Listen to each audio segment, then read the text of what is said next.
Whispered melodies and tales में आपका स्वागत है और मैं हूं आपका दोस्त और इस चैनल का सूत्रधार देवव्रत मजूमदार। चलिए कहानी शुरू करते हैं। चारुलता की खोज में एपिसोड 14।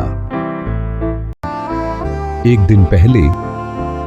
अगले सुबह एक ऐसा शब्द जिसका मैं ढीले ढंग से उपयोग करता हूं क्योंकि अभी तक सुबह नहीं हुई थी। कर्नल ने मुझे जगाया। लारा मेरी बाहों में लिपटी हुई थी, मेरे शरीर में समाई हुई थी। हमें जाना है पज, उठने का समय है। यार, सो रहा हूं। हम चेक इन करने के बाद सो सकते हैं, जाने का समय है, उसने चिल्लाते हुए कहा। ठीक है, चिल्लाओ मत, सिर में दर्द हो रहा है। और सच में हो रहा था। मैं अपनी गले में पिछले रात के शराब का एहसास कर सकता था और मेरा सिर उस दिन के बाद की सुबह की तरह धड़क रहा था जब मुझे कंसीशन हुआ था। मेरे मुंह का स्वाद ऐसा था जैसे कोई गैंड सुगंधित जीव मेरे गले में क्रॉलिंग करके मर गया हो। मैंने कोशिश की कि लारा के पास रहते हुए मैंने सांस न लूं क्योंकि वह आलसी तरीके से अपने स्लीपिंग बैग से बाहर निकल रही थी। हमने सब कुछ जल्दी जल्दी पैक किया, अपनी खाली बोतलें खेत की ऊंची घास में फेंक दी। सेंट में लिटरिंग एक दुर्भाग्यपूर्ण आवश्यकता थी क्योंकि कोई भी शराब की खाली बोतल कैंपस के कूड़े में फेंकना नहीं चाहता था और हम गोदाम से बाहर चले गए।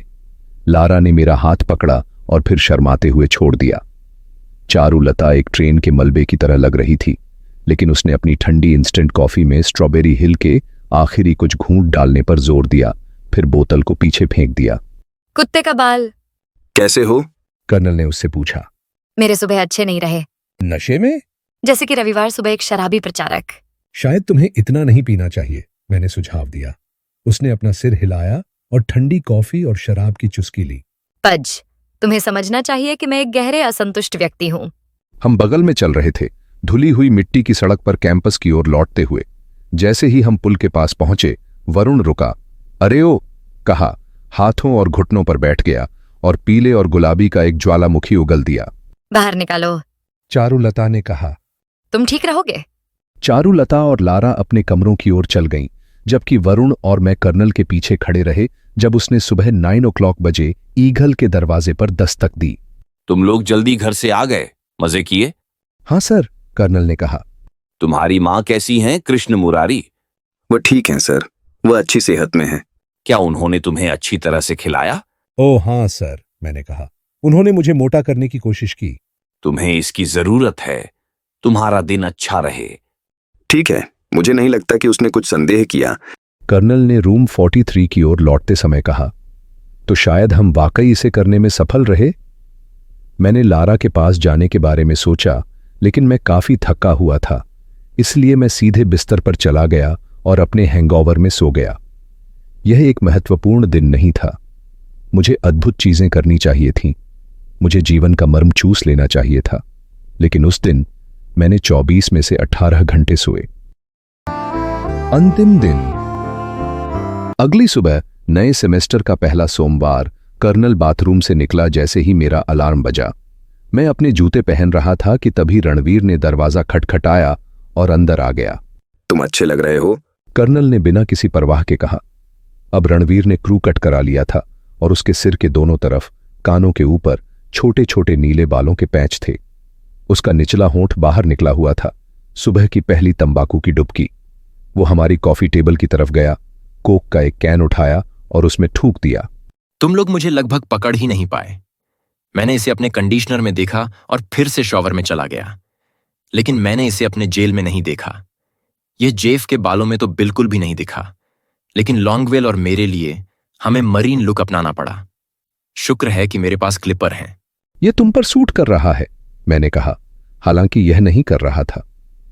छोटे बालों ने उसकी शक्ल को और उभारा, खास तौर पर उसकी बहुत पास पास की बीड़ी जैसी आंखें जो उभारने पर अच्छी नहीं लगती थीं।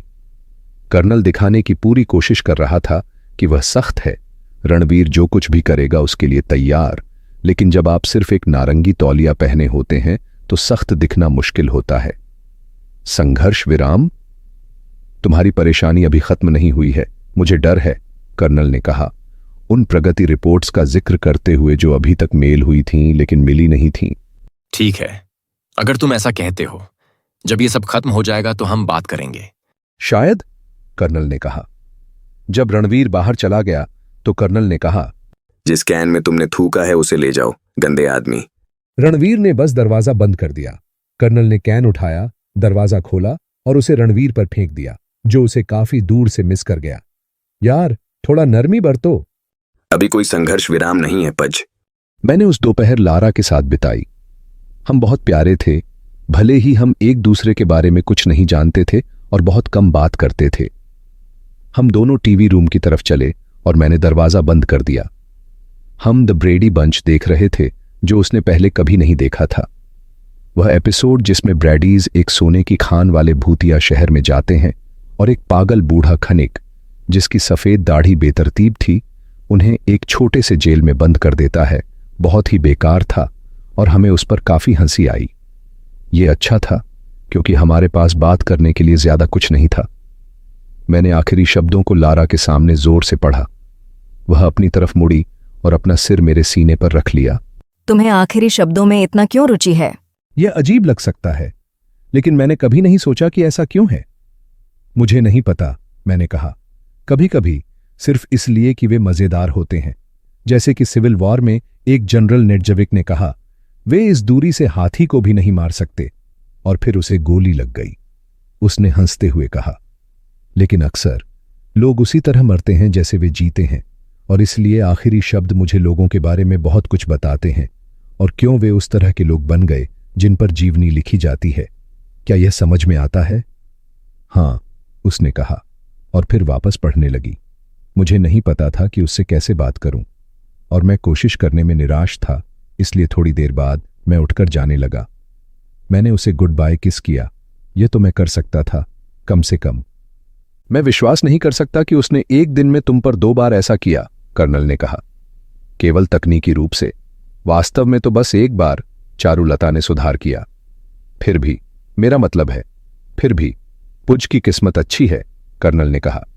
बेचारे कर्नल, चारुलता ने एक दुखी मुस्कान के साथ कहा। मैं तुम्हें एक दया का थूक देती, लेकिन मैं वास्तव में जैक से जुड़ी हुई हूं। यह बस क्रीपी है, कर्नल ने कहा। तुम्हें सिर्फ पुज के साथ फ्लर्ट करना चाहिए। लेकिन पुज की एक गिरिल फ्रेंड है, उसने हंसते हुए कहा। उस रात कर्नल और मैंने चारुलता के कमरे की तरफ जाकर हमारी बर्न नाइट की सफलता का जश्न मनाया। वह और कर्नल पिछले कुछ दिनों से बहुत जश्न मना रहे थे और मुझे स्ट्रॉबेरी हिल पर चढ़ने का मन नहीं था, इसलिए मैं चिप्स खाते हुए बैठा रहा, जबकि चारुलता और कर्नल फूलों वाले कागज के कपों में शराब पी रहे थे। हम आज रात बोतल से नहीं पी रहे हैं, हन, कर्नल ने कहा। हम इसे क्लासिक बना रहे हैं। यह एक पुरानी दक्षिणी पीने की प्रतियोगिता है, चारुलता ने उत्तर दिया। हम पुज को असली दक्षिणी जीवन का एक शाम देने जा रहे हैं। हम एक दूसरे के साथ डिक्सी कप से डिक्सी कप तक मिलेंगे, जब तक कि कम पीने वाला गिर न जाए। और यही उन्होंने किया। केवल 11 o'clock बजे लाइटें बंद करने के लिए रुके ताकि ईगल न आ जाए। वे कुछ बातचीत कर रहे थे, लेकिन ज्यादातर वे पी रहे थे, और मैं बातचीत से बाहर हो गया और चारुलता की लाइफ लाइब्रेरी में अंधेरे में किताबों की स्पाइन को घूरने लगा। मिनी बाढ़ में खोई हुई किताबों के बिना भी मैं सुबह तक उन बेतरतीब शीर्षकों को पढ़ते हुए बिता सकता था। एक प्लास्टिक के फूलदान में 1 दर्जन सफेद ट्यूलिप एक किताबों के ढेर पर अस्थिरता से रखे थे, और जब मैंने उनसे पूछा तो उन्होंने बस कहा, जैक और मेरा सालगिरह। और मैं उस बातचीत को आगे बढ़ाने की परवाह नहीं करता था, इसलिए मैं शीर्षकों को स्कैन करने लगा और मैं यह सोच रहा था कि मैं एडगर एलन पो के आखिरी शब्दों को कैसे जान सकता हूं। रिकॉर्ड के लिए, भगवान मेरी गरीब आत्मा की मदद करें। जब मैंने सुना, चारुलता ने कहा, पुज तो हमें सुन भी नहीं रहा। और मैंने कहा, मैं सुन रहा हूं। हम बस सत्य या साहस के बारे में बात कर रहे थे। क्या यह 7वीं कक्षा में खेला गया या अभी भी अच्छा है? कभी नहीं खेला, मैंने कहा। 7वीं कक्षा में कोई दोस्त नहीं था। तो यह तय है, उसने चिल्लाया, थोड़ा ज्यादा तेज, देर रात का समय, और यह देखते हुए कि वह कमरे में खुलकर शराब पी रही थी। सत्य या साहस? ठीक है, मैंने सहमति दी। चारुलता शुरू हुई। सत्य या साहस? पुज, साहस, मेरे साथ जुड़ो। तो मैंने ऐसा किया। यह नींद विशेष रूप से आरामदायक नहीं थी, लेकिन इससे जागना भी कठिन था। और फिर मैंने फोन की घंटी सुनी। मुझे लगता है, हालांकि मैं नहीं जान सकता, कि मैंने चारुलता को उठते हुए महसूस किया। मुझे लगता है कि मैंने उसे जाते हुए सुना। मुझे लगता है वह कितनी देर तक गई यह जानना असंभव है, लेकिन जब वह वापस आई, चाहे वह कब भी हो, कर्नल और मैं दोनों जाग गए क्योंकि उसने दरवाजा जोर से बंद किया। वह रो रही थी, जैसे कि धन्यवाद के बाद की सुबह, लेकिन उससे भी बुरा। मुझे यहां से निकलना है, उसने चिल्लाते हुए कहा। क्या हुआ? मैंने पूछा। मैं भूल गई।